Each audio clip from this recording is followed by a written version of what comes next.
A rather shocking update to the Dynasty Forge Smallsword.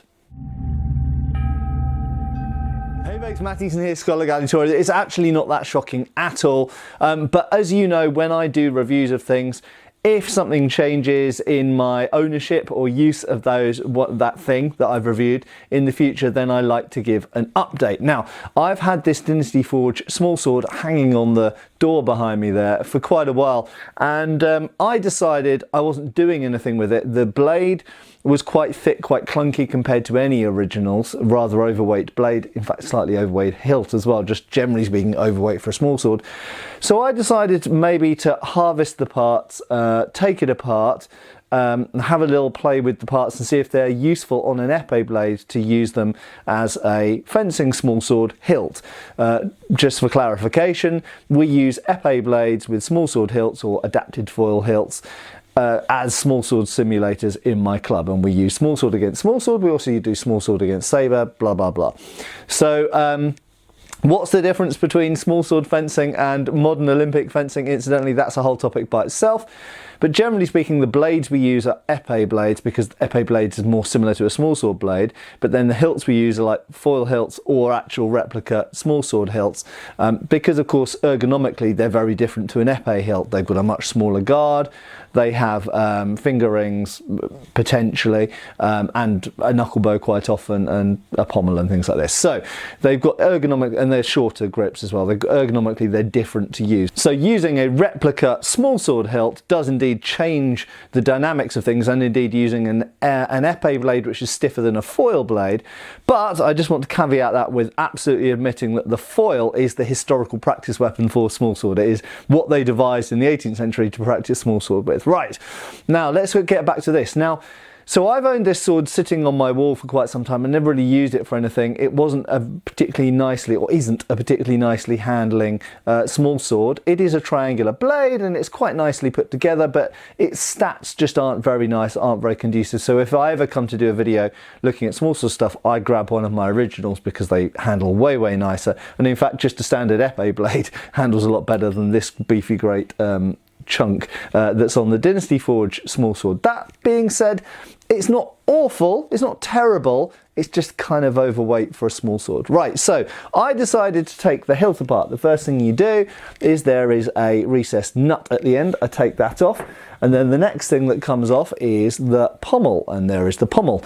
The nut's not really useful because it doesn't fit the thread on a standard épée blade, but the pommel could be drilled out. The hole's a little bit too small for a standard thread on an épée blade, but nevertheless I can drill a bigger hole in that and probably use that pommel again, and I probably will.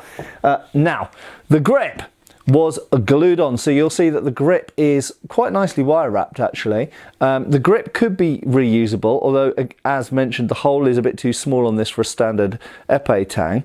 There's some clues here coming to what the shock revelation is. And that was glued on with epoxy, and that took some hammering to get off. Eventually I got the let's pull it off the tang here because I rammed it on there. Eventually I got this part of the guard off. Now, as a unit, as a standalone unit, this is cast metal, and I think it's probably not going to stand up to much abuse. Either it will crack, or it will bend, or it will bend and then crack.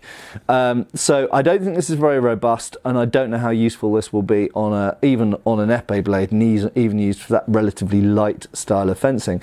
But in terms of the overall shape, it's just a bit too big. The knuckle bow's been kind of expanded compared to what most antiques are, but most noticeably, these finger rings are freaking huge. I think whoever designed this, for a start, they're not even symmetrical. That is a horrible, ugly casting. I mean, this one's a completely different shape to this one.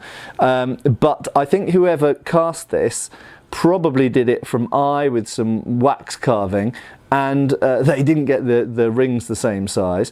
But additionally, they're just way bigger than they're supposed to be. You don't, usually with a small sword, you don't put your finger through the ring, you actually place it on the side of the ring. And the finger rings on small swords are often far too small for you to put your finger through.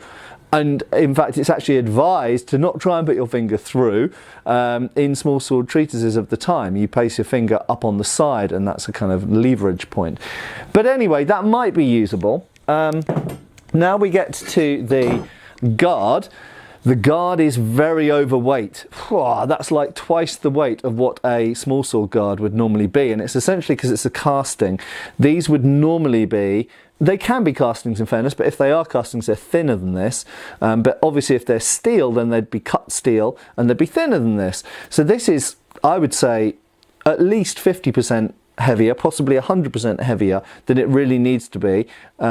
And should be for a guard, although the only caveat of that is it does have, this is usually a separate piece on most small sword guards, and that is integral in this one. So kind of overweight, although it looks quite nice. So I might be able to use that on a future small sword. One thing I should mention, the hole on this really surprised me, is way too big for the tang of that blade, and it jangles around. Once I'd broken the epoxy to take the hilt off, this was just totally loose. So that hole is way too big for the tang. Now, this is the shocker, folks, and this is really why I'm making this video. Otherwise, I probably, if there wasn't this factor, then I probably wouldn't have bothered making this video because it wouldn't have been of any interest to anyone. So here is a retired old duelist. I was going to say Leon Paul, but it's a duelist, which is another company, UK fencing company, épée blade that I used for many years on a foil hilt as a small sword simulator, and it just got bent and straightened so many times that I decided to retire it because the blade was getting work hardened. But nevertheless, it's quite useful for fitting things up to. Now you'll notice that these are made with a hemispherical cross section here, and then the bevels are ground on. You can see that there. Let's get my face out shot. There we go. So you can see this is essentially flat on one side, hemispherical there, and they grind a triangle on one side, and then it's flat on the other side. This groove is ground out, and then these grooves are ground in. This type of blade, which is a small sword blade essentially, the same thing as an épée blade, it's really quite complex to make. And not only that, because it's not symmetrical, it's apparently very prone to warping and bending in heat treatment. So the way that these are made industrially, I don't actually know how they avoid that problem. But if you're making these by hand, really a lot of work. Just you look at a thin small sword blade and you think it's a simple thing. It's really a lot of work goes into making a little small sword blade like this. And obviously these days it's probably mostly done with a CNC machine. Right, so now look at the tang.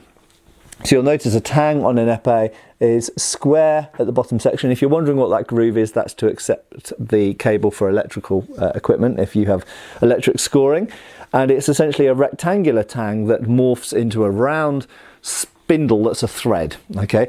Now, some of you who are familiar with other periods of swords might be like, my God, that's thin. And it is, but remember this is an épée and this is modern steel. So it's pretty strong actually. And relative to this size of blade, that's fine.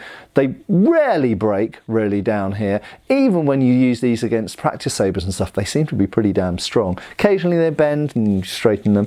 Right, now let's go to this much beefier. Let's just look at the blades for a second. Much beefier blade on the replica by Dynasty Forge. But now let's look at the tangs. Well, if we look at them that way, they look about the same, don't they? But now look at them this way, and this really shocked me. Okay, so I'm going to put these next to each other. Compare the Olympic style épée here with this much bigger, heavier, beefier blade of the Dynasty Forge one here. And that is super thin. I suspect... Should I test it? Am I ever going to use this for anything? I don't know. If I just go like this, I think I'll be able to snap this tang off this blade. Let's see. Oh God, I don't want to do it. Yeah, it's starting to bend already. I know that will snap easily. If I just put some welly into it, that is just going to snap straight off. This tang is utterly anemic for this size of blade. It's just way too thin. It's thinner than a Olympic épée blade, and not made of such good steel probably. So, you know, like I say, it looks the same that way, but we turn it that way and it's like half the thickness. Not only that, it's even an inconsistent grind, so it's actually thicker up here than it is down here. Horrible. And to be honest, I'm quite happy that I know that. I'm quite happy that I dismounted this hilt and found that out, because if I'd been doing any kind of stress testing on this into a target, that would have snapped in no time at all. So not to say that, as I say, not to say that small swords necessarily need to have a huge tang or anything like that. I mean, remember these epee blades are used in the Olympics and used week in, week out in fencing clubs all over the world, and they are pretty strong. They stand up pretty well, but that is with a blade of a certain mass and proportions. A much beefier blade like this, you've got a lot more inertia in the blade, especially if you're using it against a similar blade. And yes, okay, this is a sharp and it's not intended to be used, but these are sold as functional swords. That, I'm afraid, my watchers, my friends, is not what I would call a functional tang. So there we go, an update, such as it is. I might use some of these hilt parts. I might only use the pommel at the end of the day. And I would not, unfortunately, recommend that you get hold of one of these and use it for anything in earnest. If you want to hang it on the wall, that's fine. If you want to harvest the hilt parts, that's fine. That's up to you. But to me, that is not a functional tang. Thanks for watching. We've got extra videos on Patreon. Please give our Facebook a like and subscribe if you haven't already. Cheers, folks.